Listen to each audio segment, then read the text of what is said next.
विरळे तालुका शाहूवाडी येथे दी Buddhist society of India तथा भारतीय बौद्ध महासभा ग्राम शाखा विरळे व प्रशिक सेवा मंडळ विरळे यांच्या संयुक्त विद्यमाने वर्षावास प्रवचन मालिकेस प्रारंभ झाला।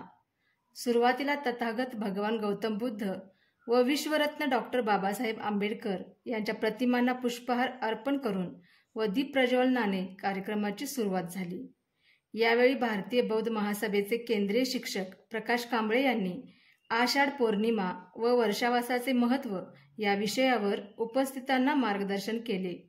कार्यक्रमासाठी भारतीय बौद्ध महासभेचे तालुकाध्यक्ष आर.एस. कांबळे, तालुका संघटक अंकुश कांबळे, संजय कांबळे, नंदू कांबळे, विजयकुमार विरळीकर आदी मान्यवरांसह बौद्ध बंधू भगिनी, लहान थोर, अबालवृद्ध मोठ्या संख्येने उपस्थित होते।